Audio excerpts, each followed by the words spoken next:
বাটপারি করে যারা খাচ্ছেন থামেন, ওটা ইসলাম না। মানুষকে ধোঁকা দিয়ে বোকা বানিয়ে রেখেছেন। হ্যাঁ, অনেক শিক্ষিত মানুষ এখন যুবকেরা কিন্তু বুঝে ফেলেছে। এরা চিন্তা করছে একে খাওয়ানোর চাইতে ছাগলকে খাওয়ানো ভালো,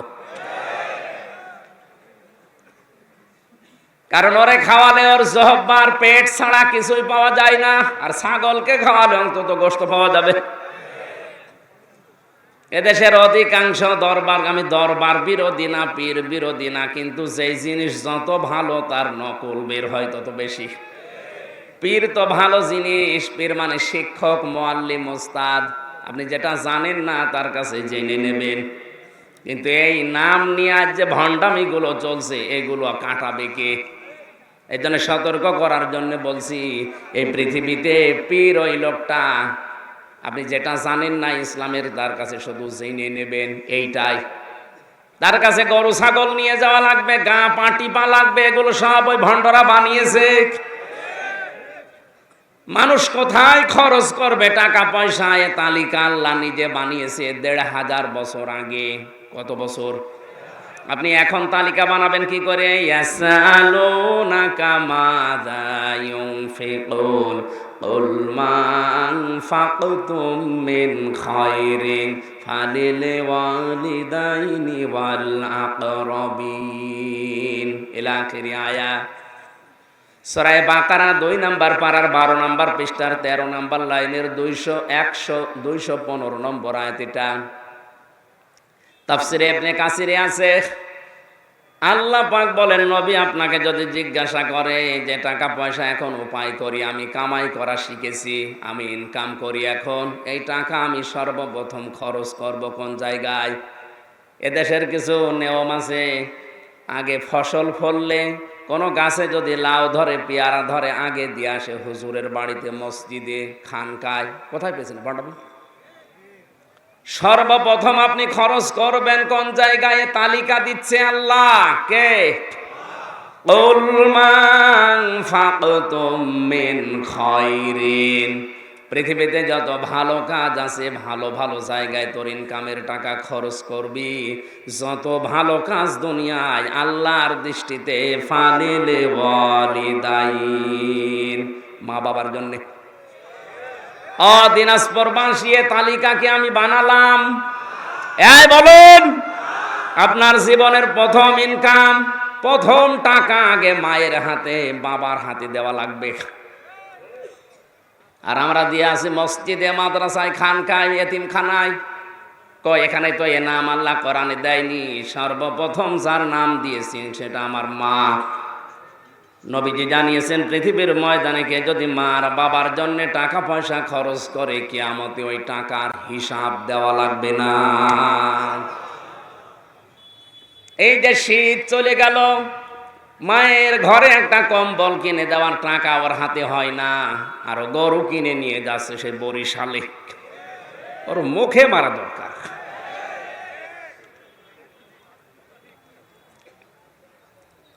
তাহলে সর্বপ্রথম আল্লাহ তালিকা দিয়েছেন কার নাম?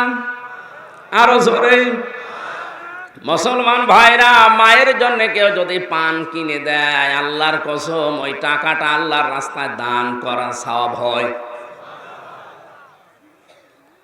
নবীজি জানিয়েছেন, কেউ যদি গরিব মানুষ হজ করতে আসতে না পারে, সে যেন মায়ের দিকে তাকায়। মায়ের দিকে, বাবার দিকে তাকালে মহব্বতের নজর দিয়ে একটা নফল হজের সওয়াব হয়। এখন ৭.৫ লক্ষ টাকা লাগছে হজ করতে, তাও সিরিয়াল দেওয়া লাগে ১ বছরে। মায়ের নজর যদি একবার আপনি পান, ভালোভাবে যদি দৃষ্টি দিতে পারেন, নবীর এই কথা মিথ্যা হবে না। আপনার আমল নামায় কিয়ামতে হাজার হাজার নফল হজের সওয়াব দেখতে পাবেন। কোন পীর সাহেবের দিকে তাকিয়ে থাকলে হজের সওয়াব হবে? কোরআন হাদিসে কোন জায়গায় আছে আপনি বলেন? যেই জায়গা আসল, ও জায়গাগুলো চিনি না, আন্দাজে দৌড়াচ্ছি। দ্বিতীয় তালিকায় নাম আছে আল আকরাবিন, নিকট আত্মীয় যারা, তাদের জন্য। এ পৃথিবীতে মানুষের সবচাইতে বেশি নিকটে থাকে তার বউ। কথা বলছেন কেন? এই জন্য বউর জন্য, সন্তানের জন্য, পরিবারস্থ লোকদের জন্য যদি হালাল ভাবে কেউ খরচ করে, ওই টাকারও হিসাব আল্লাহর কাছে দেওয়া লাগে না। আমরা এই সমস্ত জায়গায় কৃপণতা করি, কিপটামি করি, আর যেখানে দেওয়া দরকার নেই, যে লোকটা মরে পড়ে আছে 50 বছর, সে নিজের চিন্তায় নিজে বাঁচে না, তার কবরে সে বিভিন্ন জিনিস দিয়ে পাগল পারা হয়ে যাচ্ছে। যে তালিকা বলছে, এরপরে আছে এতিম, মিসকিন, অসহায়, ইবনে সাবিল, এরকম প্রায় 7টা লোকের তালিকা আছে। আপনি বলেন তো, মা, বাবা, স্ত্রী, সন্তান, বন্ধু বান্ধব, প্রতিবেশী, এরপরে নিকট আত্মীয় স্বজনের ভেতরে যারা আছে তারা, এরপরে এতিম, মিসকিন, অসহায়, 13টা মানুষের নাম দেখবেন। এই 13টা সিরিয়ালের ভেতরে একটা নামও তো আমি কোনো পীর সাহেবের নাম পালাম না। আপনি কোথায় পেয়েছেন? এজন্য পৃথিবীর ময়দানে কেউ যদি মা বাবার জন্য খরচ করে, নবীজি বলেন ওই টাকা কিয়ামতের দিন আল্লাহর হিসাব নেবে না। ওটা দান করা, সাদগা করার মতো সওয়াব আপনার আমল নামায় উঠতে থাকবে। বলেন আমিন। এত মহাব্বতের জিনিস, মায়ের কথা, বাবার কথা কোরআনে হাদিসে আছে। কিয়ামতে এই মহাব্বতের মা পর্যন্ত সন্তান 500 বছর পড়ে থাকবে, মুখের ওপরে লাথি দিয়ে বলবে, কে তুই? আমার বিয়ে হয়নি, তোরে পাবো কোথায়? তাহলে এখান থেকে শিক্ষা কি? মা বাবার সাথে ভালো ব্যবহার করে আখিরাতের পুঁজি তৈরি করে নেবেন, কিন্তু তার উপরে ভরসা করে থাকা যাবে না। মায়ের উপরে যদি নেকির ভরসা না করা যায়, দুনিয়ায় আর কার উপরে করা যায়? আপনার বিবেকে কি বলে বলেন? না, নেই, কেউ নেই। এই জন্য কেউ কিয়ামতে এগিয়ে আসবে না। আজকের এই ময়দানের যে নেকি কামাই হবে, কিয়ামতের ময়দানে ওইটা আপনার কাজে লাগবে। আল্লাহ এই জন্য মাইক হাতে নিয়ে বলছে, আমার নিয়ামতের শুকরিয়া আদায় করো, লাযিদান্নাকুম, তোদের জীবনে এই নিয়ামত আমি আল্লাহ আবার ফিরিয়ে দেব। বলেন আমিন। ওয়ালাইন কাফারতুম ইন্না আযাবি লাশাদীদ, যদি কুফরি করো, এ নিয়ামতের যদি মর্যাদা না দাও, দাম না দাও, 1 বছর পরে এখানে এইটা অনুষ্ঠান হচ্ছে, একে প্রতিদিন হয়। এখানে 34 বছর লেখা আছে। বছরে একবার কোরআনে কারিম শোনার জন্য মানুষ এলাকা থেকে এখানে জড়ো হয়। এটা যদি কেউ মর্যাদা দিতে না চায়, দাম না দেয়, ষড়যন্ত্র করে, ওকে আল্লাহ আযাবে ফেলবে। এটা কোরআনের নির্দেশ। আমরা বরদোয়া করি না, আমি কিন্তু মুসাফির অবস্থায় আছি, মজলুম অবস্থায় আছি, অসুস্থ হয়ে আছি। আর নবীজি বলেছেন, মজলুম, অসুস্থ, মুসাফির 3 জনের দোয়াই কবুল হয়। আমি যাই হয় না কেন, 3টা গুণই যেহেতু এই মুহূর্তে আমার ভেতরে আছে, এমন কোনো কথা মুখ দিয়ে বের করাবেন না যেটা আল্লাহর দরবারে আমার কবুল হয়ে যায়। আল্লাহ আমাদের হেফাজত করুন। বলেন আমিন। দরুদ আর সালাম পড়ছি মুহাম্মদুর রাসূলুল্লাহ সাল্লাল্লাহু আলাইহি ওয়াসাল্লামের প্রতি। তেলাওয়াত করেছি সূরা দোখান, 4টা আয়াত। যেহেতু সামনে রমজান মাস, এই হিসাবে এই আয়াতগুলো আমরা পড়লাম। আমরা দেখি কোরআন আমাদেরকে কি জানাতে চায়। জবান খুলে দিয়ে শয়তান যদি আশপাশে থাকে, ওকে তাড়ানোর দোয়া পড়েন, আউযু বিল্লাহি মিনাশ শাইতানির রাজিম, বিসমিল্লাহির রহমানির রহিম,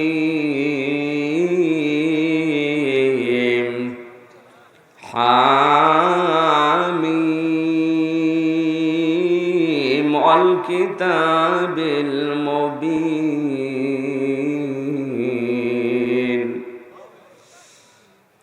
সূরা দোখান, দোখান শব্দের শাব্দিক অর্থ ধোঁয়া। কি বললাম? এখান থেকে তাদখিন, তার মানে এই যে বিড়ি, বিড়ি যারা খায়, এই যে ধূমপান বলা হয়, এর আরবি শব্দ তাদখিন, দোকান থেকে এসেছে। ধূম মানে ধোয়া, পান মানে খাওয়া। ধোয়া যারা খায় তাদেরকে আমরা ধূমপেয়ী বলি। অনেকে খাওয়ার জন্য এটা ফতোয়া বানিয়েছে, যেটা হারাম না, এটা মাকরুহ। না, এটা কয়েক দিক থেকে হারাম হওয়ার জন্য আমি মাসলাটা বলি, এই ভালো করে খেয়াল করেন। কোন জিনিস হারাম হওয়ার জন্য তিনটা শর্ত লাগে। কয়টা? বলেন বলেন। এই তিন কারণের যে কোনো একটা কারণ যদি পাওয়া যায় ওইটা হারাম। ওইটা কি? এক নম্বরে ওইটা নাপাক হওয়া লাগবে, বুঝেন? দুই নম্বরে ওটা অশ্লীল হওয়া লাগবে, তিন নম্বর ওটা ক্ষতিকারক হওয়া লাগবে। হয়তো ধূমপান যারা করেন, বিড়ি সিগারেট খান, হয়তো এটা নাপাক না। দুই নম্বরে এটা অশ্লীলতাও ছড়াচ্ছে না। তিন নম্বরে এটা কিন্তু ক্ষতিকারক। কথা বলেন না কেন? সবচাইতে বেশি ক্ষতি হয় মানুষের লাঞ্চের। পৃথিবীর কোনো খাবারে আমি আজ পর্যন্ত লেখা দেখি না যে এটা খেলেই মানুষ ক্যান্সারে মরবে, শুধু বিড়ির উপরে লেখা। এই জন্য তাদখিন নামে, ধূমপান নামে, দোকান নামে আল্লাহ একটা সূরা দিয়েছেন। আল্লাহ বলেন হামিম, এর অর্থ কেউ জানে না, যদিও কোন তাফসিরে মুফাসসির লিখেছেন এটা নবীজির নাম।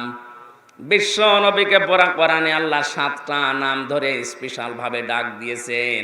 ইয়াসিন, তহা, মুহাম্মদ, আহমদ, আব্দুল্লাহ, মুজাম্মিল আর মুদাসসির। এই 7টা নামে তাকে কোরআনে ডাক দিয়েছেন। হামিম এটা নবীর নাম। কেউ কেউ বলেছে, কেউ কেউ বলেছে না, এটার অর্থ আল্লাহ শুধু জানে আর কেউ জানে না। অল কিতাবিল মুবিন, আল্লাহ বলেন স্পষ্ট কিতাবের কসম। কিসের? কোরআনে কারীম কিন্তু স্পষ্ট। অথচ এখানে হাজারো মুসলমান বসে আছে, আমাদের কাছে কোরআন স্পষ্ট না অস্পষ্ট? এখানে কত মানুষ আছে যাদেরকে সূরা ইখলাস ধরলেও 4টা আয়াতে 4টায় ভুল বলবে। বলে কুল হুয়াল্লাহু আহাদ, আল্লাহুস সামাদ। এখানে সামাদ আছে না সমাদ আছে? সোয়াদ মুখ গোল করে বলতে হয়।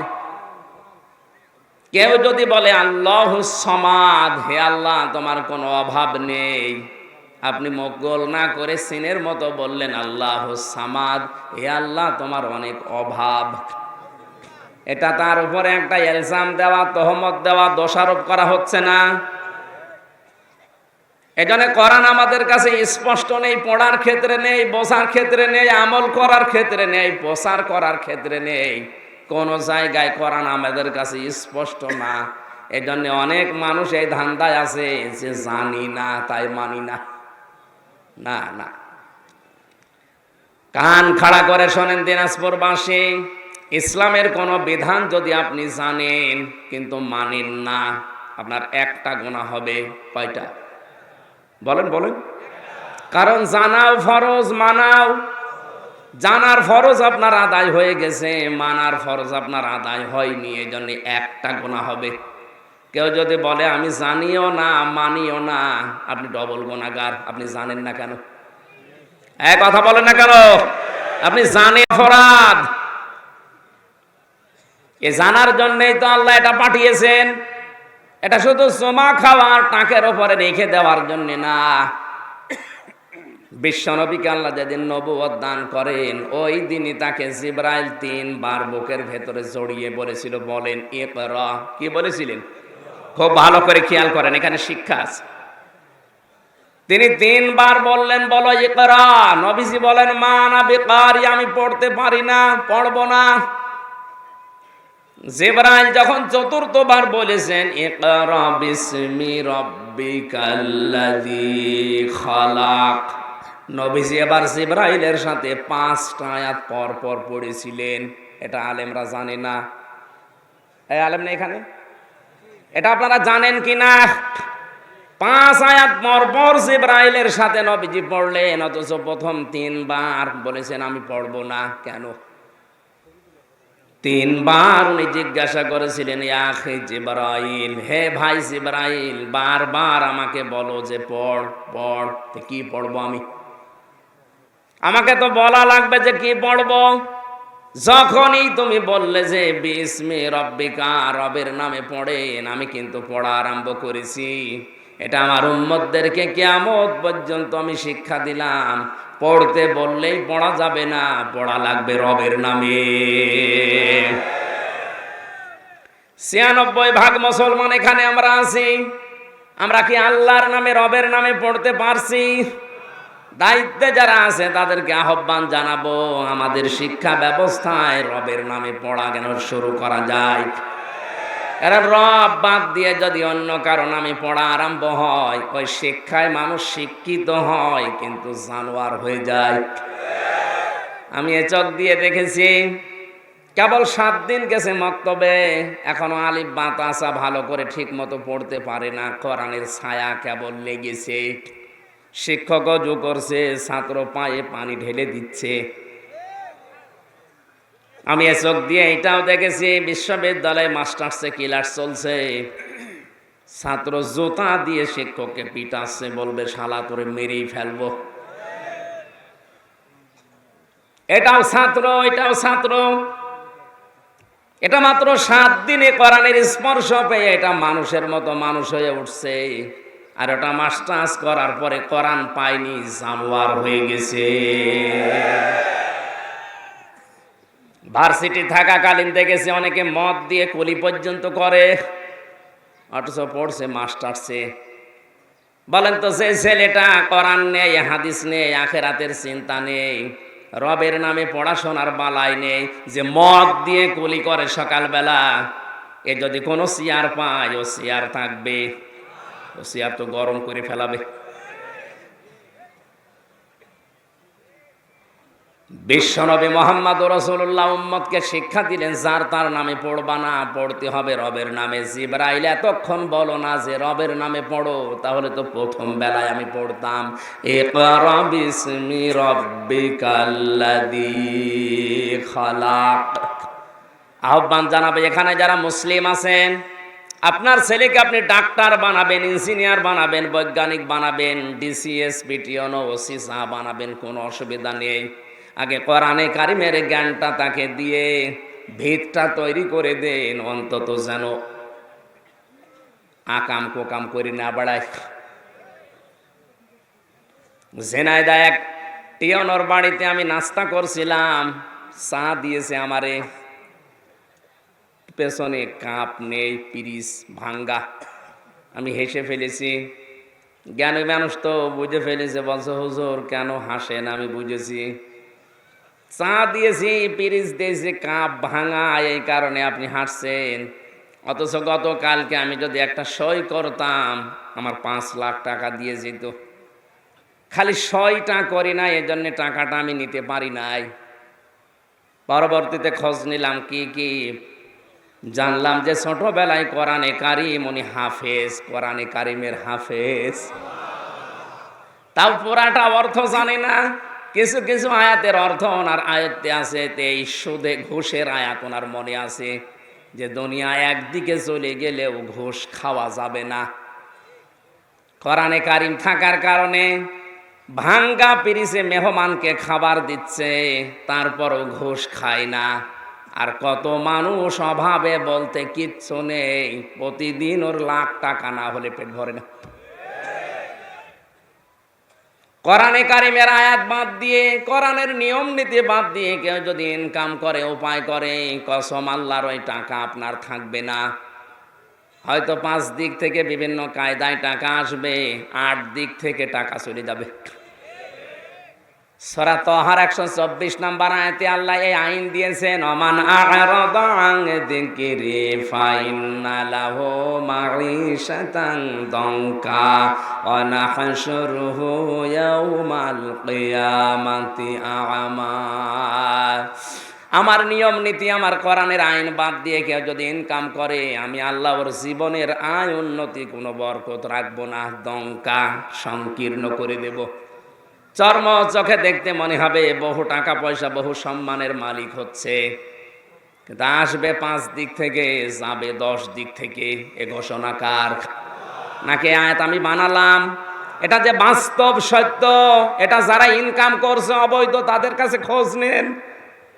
বহু বড় বড় মানুষের সাথে আমার মেশা আছে, আমি দেখেছি টাকা ইনকাম করেছে কিন্তু ভোগ করতে পারে নাই। ওকে আল্লাহ মরণ দিয়ে দুনিয়া থেকে বিদায় করে দেয়, আর ওই সম্পদ ওর ছেলে, ওর মেয়ে, ওর বউ এমন এমন জায়গায় ব্যয় করে, ওর কবরের আযাব আরো বাড়ে। আয়াতের পরবর্তী কথা ছিল নাহশুরুহু ইয়াউমাল কিয়ামাতি আমা। দুনিয়া তো গেল সংকীর্ণ জীবন, শান্তি থাকবে না, আর মরণের পরে লোকটা যখন উঠবে তখন অন্ধ হয়ে উঠবে। কি হয়ে? বলেন বলেন, আপনার কাছে কি মনে হচ্ছে? অন্ধ হয়ে কি স্বাভাবিক ব্যাপার? এটা যে কত কঠিন অবস্থা, যাদের চোখ নেই ওদের জিজ্ঞাসা করেন। কুমিল্লায় একবার খাবার খাচ্ছিলাম, পাশে এক অন্ধ, হঠাৎ বিদ্যুৎ চলে গেল রাতের বেলা। আমরা যারা চোখওয়ালা চিল্লাচ্ছি, ওই তাড়াতাড়ি জেনারেটর লাগান, হারিকেন নিয়ে আসেন, আলোর ব্যবস্থা করেন। অন্ধ আমার বাম হাত চেপে ধরে বলছে, হুজুর মাত্র 2 মিনিট কারেন্ট চলে গেছে, আপনি চিল্লাচ্ছেন, অথচ আজ 42 বছর আমার জীবনে কারেন্ট নেই।